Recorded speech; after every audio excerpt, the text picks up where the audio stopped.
চলে এসেছি জিয়া উদ্যান। আগে যে নামটি ছিল চন্দ্রিমা উদ্যান, সেটি এখন হয়ে গেছে জিয়া উদ্যান।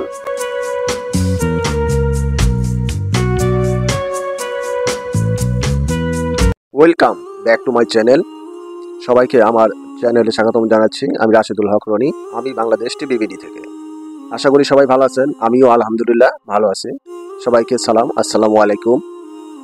আমি আজকে চলে এসেছি ঢাকার প্রাণকেন্দ্র শেরেবাংলা নগরে জিয়া উদ্যান, যেটি একসময় চন্দ্রিমা উদ্যান নামে পরিচিত ছিল, এখনো চন্দ্রিমা উদ্যান নামে পরিচিত।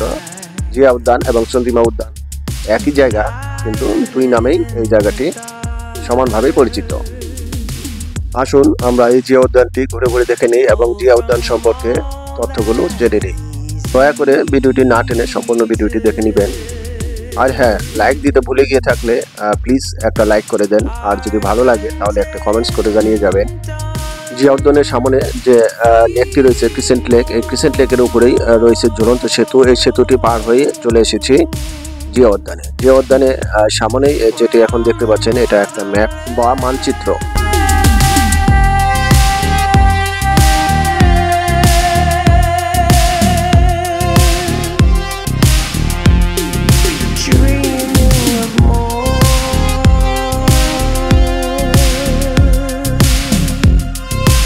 ঢাকা শহরের প্রাণকেন্দ্র সংসদ ভবন সংলগ্ন ক্রিসেন্ট লেকের পাশে চন্দ্রিমা উদ্যান বা জিয়া উদ্যান অবস্থিত। চন্দ্রিমা উদ্যান নামকরণ নিয়ে বিভিন্ন মত প্রচলিত আছে। কেউ কেউ মনে করেন এখানে একটি বাড়ি ছিল যার মালিকের নাম চন্দ্রিমা। আবার কারো মতে অর্ধাচন্দ্রাকৃতির ক্রিসেন্ট লেকের নামে মিলিয়ে সাবেক রাষ্ট্রপতি H.M. এরশাদ এটির নাম রাখেন চন্দ্রিমা উদ্যান। 1981 সালের পূর্বে শেরেবাংলা নগরে এই চন্দ্রিমা উদ্যান চাষাবাদ এবং গবাদি পশুর খামারের জন্য ব্যবহার করা হতো। পরবর্তীতে 1981 সালে মরহুম রাষ্ট্রপতি জিয়াউর রহমানকে এখানে সমাহিত করে এলাকাটিকে দর্শনীয় স্থান হিসেবে গড়ে তোলা হয়। বাংলাদেশের সরকার গঠনকারী দলের ক্ষমতার পালাবদলের সাথে সাথে এই উদ্যানের নামও বারবার চন্দ্রিমা উদ্যান থেকে জিয়া উদ্যান, আবার জিয়া উদ্যান থেকে চন্দ্রিমা উদ্যান পরিবর্তন করা হয়েছে। বর্তমানে স্থানটি এই দুই নামেই সমানভাবে পরিচিত লাভ করেছে। এখন ক্ষমতার পালাবদলে এটির নাম জিয়া উদ্যান।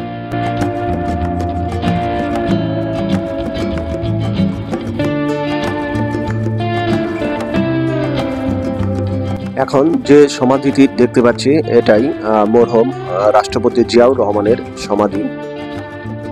সমাধিটি দেখার জন্য প্রতিদিন অসংখ্য দর্শনার্থী এখানে ভিড় জমায়।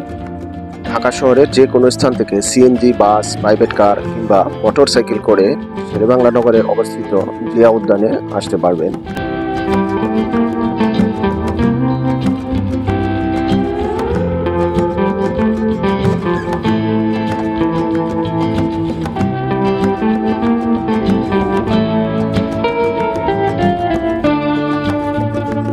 এখন যে অংশটুকু দেখতে পাচ্ছি, এটি অনেকটা উপর থেকে ধারণ করা হয়েছে, দেখতে খুব ভালো লাগতেছে।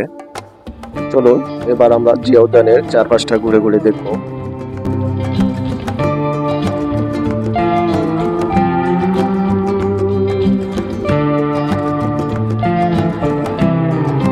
প্রায় ৭৪ একর জায়গা জুড়ে অবস্থিত জিয়া উদ্যানে আছে মরহুম রাষ্ট্রপতি জিয়াউর রহমানের সমাধি কমপ্লেক্স, ক্যান্টিন, ঝুলন্ত সেতু, মেমোরিয়াল হল এবং মসজিদ। এছাড়া উদ্যানের কাছে অবস্থিত ক্রিসেন্ট লেকের উপর ঝুলন্ত সেতুও পরাগত দর্শনার্থীদের আকর্ষণ করে। জিয়া উদ্যান সারা বছর দর্শনার্থীদের পদভারে মুখর থাকে, আর বিশেষ দিনগুলোতে প্রিয়জনদের সাথে সময় কাটাতে সকল বয়সী মানুষের আগমন ঘটে জিয়া উদ্যানে।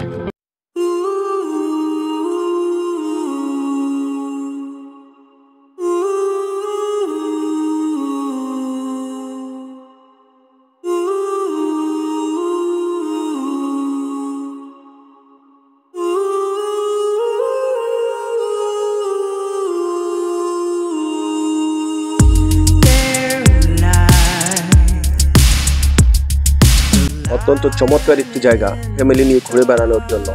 ঢাকা শহরের মধ্যে এরকম জায়গা খুবই কম রয়েছে যেখানে শান্ত পরিবেশে ঘুরে বেড়ানো যায়। আমরা এখন যেটি দেখতে পাচ্ছি এটাই হচ্ছে মসজিদ। এখানে দর্শনার্থী যারা বেড়াতে আসেন নামাজের সময় হয়ে গেলে এখানে নামাজ পড়তে পারেন।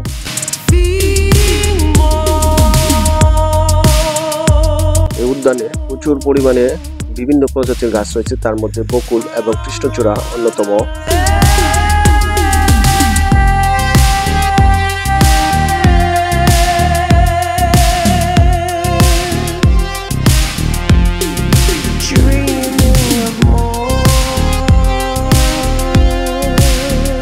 দেখতে পাচ্ছি আমরা কৃষ্ণচূড়া গাছ, অত্যন্ত চমৎকার। এই গাছগুলো আমার আসলে খুবই ভালো লাগে।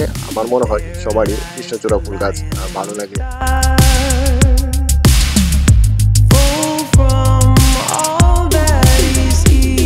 যারা হাঁটতে ভালোবাসেন তারা এখানে এসে হাঁটতে পারবেন নিজের ইচ্ছে মতো।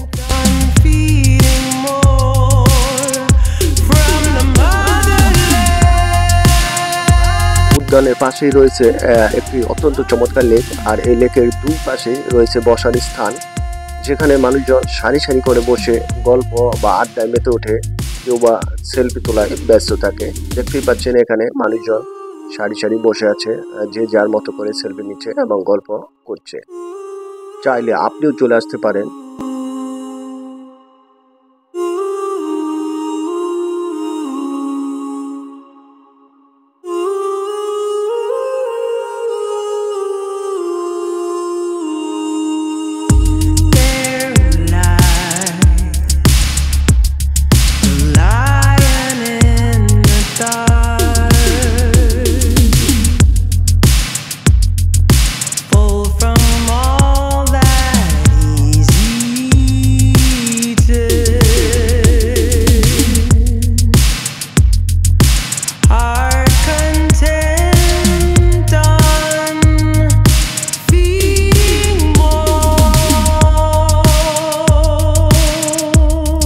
আমরা যে সেতুটি দেখতে পাচ্ছি এটি ঝুলন্ত সেতু। ক্রিসেন্ট লেকের উপরে এই সেতুটি তৈরি করা হয়েছে।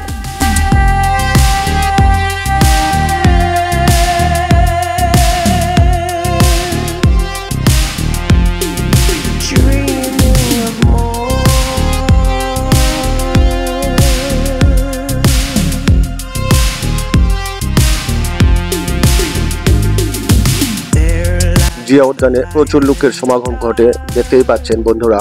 ক্রিসেন্ট লেকের যে পাশে সিঁড়িগুলো রয়েছে সেখানে প্রচুর লোক।